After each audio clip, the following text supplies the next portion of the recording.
Bonjour à tous et bienvenue à l'Acropole. Moi c'est Mick, j'ai 29 ans, j'habite en Île-de-France, je suis païen. Et en faisant un tour sur YouTube avec un de mes amis, je me suis rendu compte qu'il n'y avait pas beaucoup de chaînes YouTube en français en tout cas, dédiées à la spiritualité, à la magie, au mystère, à l'ésotérisme, etc. Alors si ces quatre thèmes ça vous parle, restez avec moi parce que nous allons pouvoir échanger et partager des avis, voilà, voir un peu qu'est-ce qu'on en pense. Le but de la chaîne YouTube, c'est pas de faire du teaching, donc je vais pas vous apprendre beaucoup de choses, mais on va pouvoir justement créer des débats entre nous pour justement stimuler l'échange. Si vous êtes prêts, avant de démarrer, moi je dirais de montrer notre générique et on se voit tout de suite en parlant de divination, c'est-à-dire que pour ce qui me concerne, je pense que pour deviner, on n'a pas vraiment besoin de tarot, on n'a pas besoin de runes, on a besoin de rien en fait. On a besoin juste de quelques clés pour ouvrir certaines portes qui nous donnent accès justement à certaines informations dont on a besoin. Générique.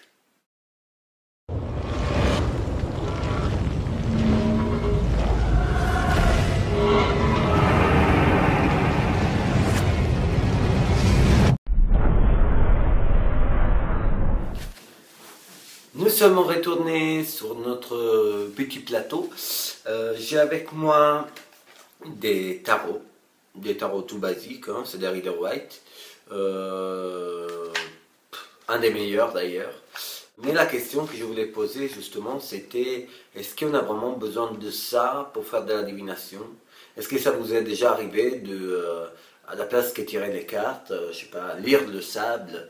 Ou alors, en Italie, on fait une chose qui est très bizarre, hein. On lit les fonds du café, c'est-à-dire que à notre interlocuteur, on fait boire du café. Donc on lui donne une tasse avec du café, il boit du café. Et puis par rapport au fond du café, à ce qui reste en bas, eh ben, on fait une séance de divination. Bonjour Athéna. J'ai oublié de vous présenter Athéna. C'est un peu notre guide aussi, hein. Dis bonjour à tout le monde. Bonjour tout le monde. Bon, désolé. Fallait me la présenter, hein, parce que c'est Athéna. Donc on disait, est-ce que ça vous est déjà arrivé, déjà dans un premier temps, de faire de la divination et si oui, avec quoi? J'ai vraiment envie d'entendre les choses les plus bizarres qui vous soient jamais arrivées. Moi, par exemple, une fois, j'ai fait de la divination avec des tickets du métro. Oui, oui, oui, des tickets de métro. Et comment ça se fait? Je pense qu'à partir du moment qu'il y a un bon feeling avec l'interlocuteur, on n'a pas vraiment besoin de ça pour accéder aux infos.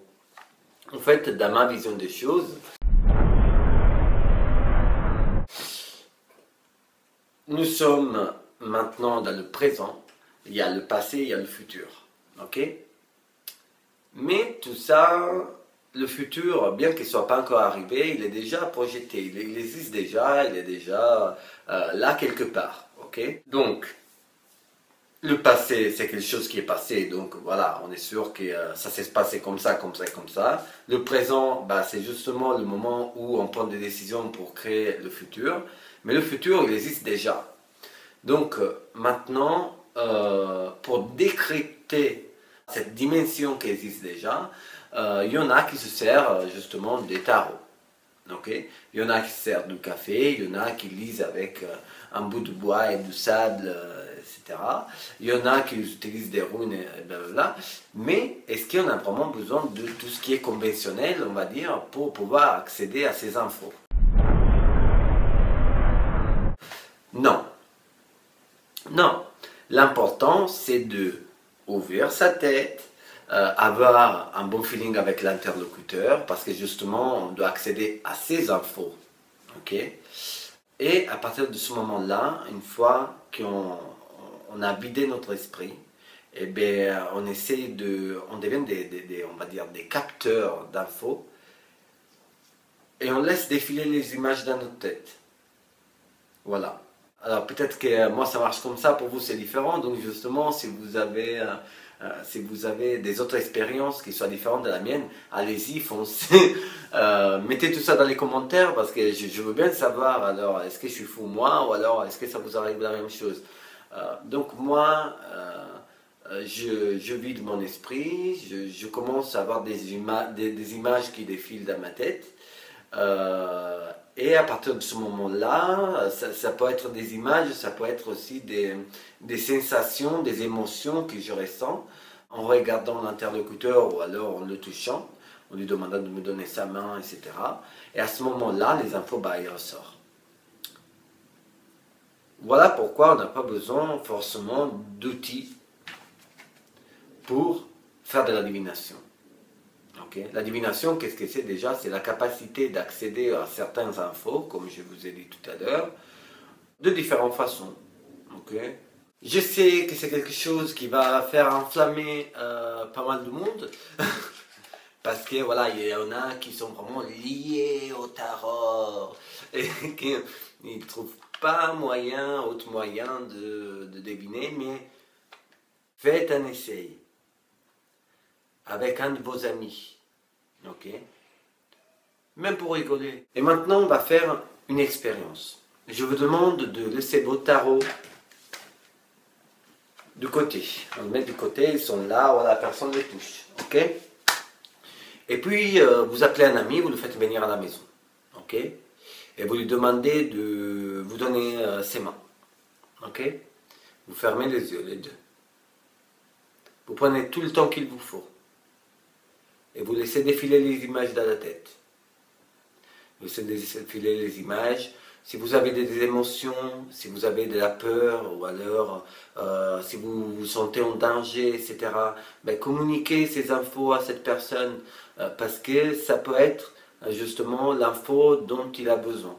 Alors, je ne sais pas, si pour vous, vous êtes bien relaxé, que tout ça se passe bien, si vous avez des couleurs qui défilent dans votre tête, si vous avez de rouge, ben à ce moment-là, vous pouvez parler de tout ce qui est la signification de la couleur rouge.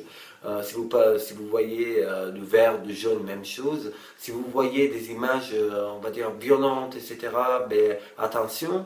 Si vous voyez quelque chose de plutôt serrant, ben, alors vous communiquez sur quelque chose de plutôt serrant. Et puis, je veux dire, les infos, tout ça se passe dans notre tête.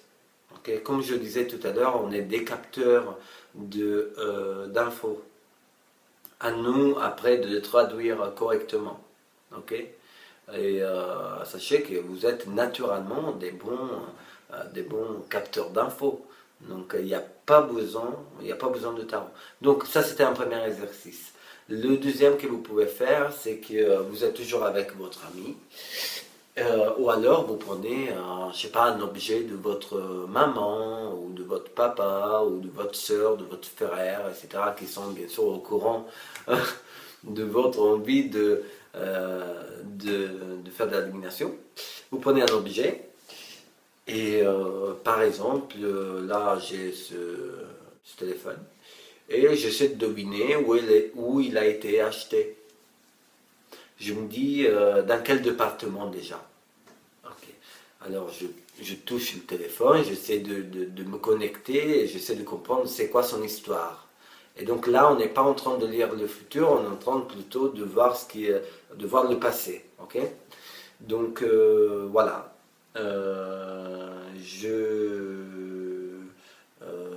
Ce téléphone pour moi a été acheté dans le 94.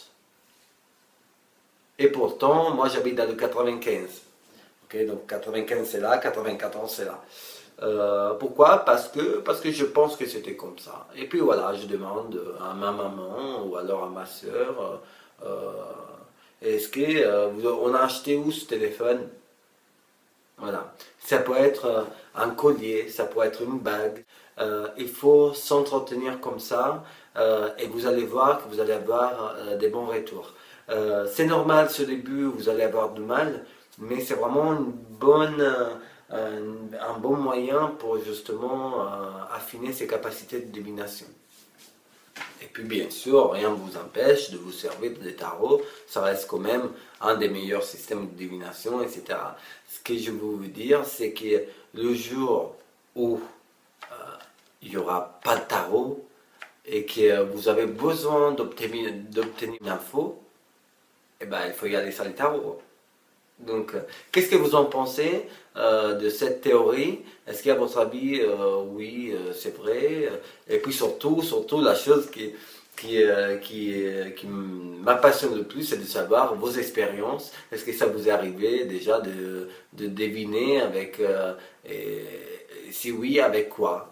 Donc avec quoi? Et donc vous pouvez linker, oui, les méthodes les plus traditionnelles, genre moi je me sers des tarots, moi des runes, etc. Mais j'aimerais vraiment qu'on échange par rapport aux méthodes de divination les plus bizarres et les plus, je sais pas, qu'on n'a jamais vues. Donc je compte sur vous, laissez vos commentaires, j'espère que la chaîne vous plaît, c'est le premier épisode, donc je m'appuie aussi sur vous pour établir des nouveaux thèmes sur lesquels on peut parler ensemble. Donc si vous avez des conseils déjà à donner, vous pouvez m'envoyer un mail à cette adresse, ok, à cette adresse. Et ensuite, bah, j'attends vos commentaires, j'attends vos propositions pour les prochains épisodes, à savoir que l'Acropole reviendra tous les jeudis normalement, ok, sur une durée d'environ 10-15 minutes. Le prochain épisode, j'ai déjà choisi un thème, mais voilà, on peut en parler ensemble aussi. Et le prochain thème, ça sera l'archéologie interdite. Qu'est-ce que c'est? Je ferai une bande-annonce au milieu de semaine pour justement vous projeter sur le prochain épisode. Je vous remercie pour être été avec moi jusqu'à la fin, pour qui est resté.